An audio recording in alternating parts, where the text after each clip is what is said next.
Welcome to stock market credential. आज जो है हम steel authority of India limited के बारे में डिस्कस करने वाला है, which is commonly known as SAIL. इस स्टॉक में एक अच्छा गिरावट दिखाई दे रहा है रिसेंट बेसिस में, क्योंकि इसका रिजल्ट आया था।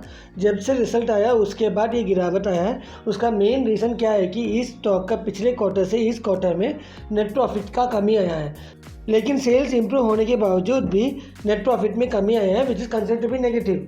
तो इसके वजह से एक गिरावट आया है, लेकिन ये शॉर्ट टर्म में थोड़ा पैनिक मोड क्रिएट कर सकता है। उसके बारे में हम डिस्कस करेंगे। लॉन्ग टर्म में अच्छा कंसोलिडेशन होगी, ऊपर जा सकता है शायद, उसके पूरा एस्पेक्ट को हम डिस्कस करेंगे। अगर आज के कारोबार देखेंगे तो ये स्टॉक ने क्लोजिंग दिया है 141.49 पर, और ₹3.23 का जो है नेगेटिव क्लोजिंग दिया है। 2.23% वाइज नेगेटिव क्लोजिंग दिया है।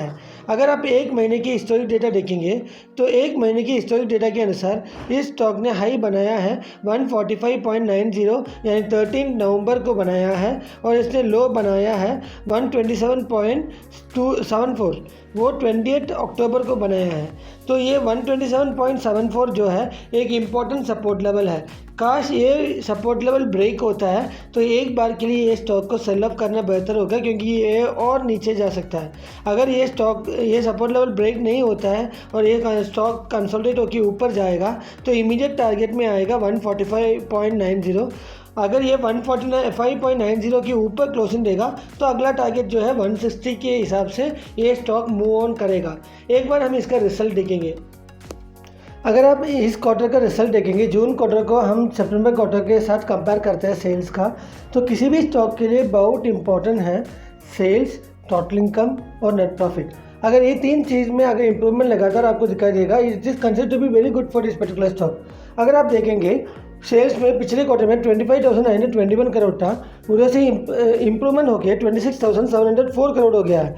लगभग आपको इधर जो है 1,200 करोड़ का इम्प्रूवमेंट है आपको दिखाई देता है सेल्स में, which is considered to be good. अगर टोटल इनकम देखेंगे तो 26,083 करोड़ था, उधर से इम्प्रूवमेंट होके आपको 26,910 करोड़ दिखाई दे रहा है, which is also considered to be very good for this particular stock, क्योंकि इधर 850 या 830 करोड़ के नज़दीक जो है टोटल इनकम में भी इंप्रूवमेंट दिखाई दे रहा है।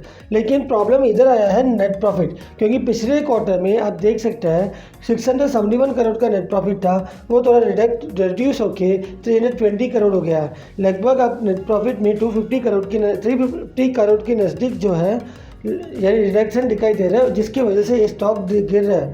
तो ये एक रीज़न है, लेकिन एक पॉजिटिव चीज़ अभी भी ये स्टॉक जो है पॉजिटिव में ही है। अगर आपके पास 2026 जून तक पेशेंटली वेट करने का टाइम है, यानी आप 6 महीने से ज़्यादा रुक सकता है, तो ये स्टॉक जो है 160 लेवल तक जाने का चांसेस बहुत ज़्यादा है, और ये कंसोलिडेट होके ऊपर भी जाएगा। अगर आपके पास 5 साल का टाइम है, 2030 तक पेशेंटली वेट कर सकता है, तो ये जो स्टॉक है 300 लेवल भी पार कर सकता है। थोड़ा उसको टाइम देना कंसोलिडेट करके ऊपर आने के लिए, क्योंकि इसका नेट प्रॉफिट और सेल्स में अभी भी इंप्रूवमेंट है, टोटल इनकम में अभी भी इंप्रूवमेंट है, और नेट प्रॉफिट जो है अभी भी नेगेटिव में नहीं गया है, अभी भी कंपनी प्रॉफिट में ही है। थोड़ा टाइम लगेगा, उतना टाइम देंगे तो ये सुधार के ऊपर आ जाएगा। अगर हमारा वीडियो आपको अच्छा लगा, do like and subscribe our channel and also click the bell button for further notification. Thank you.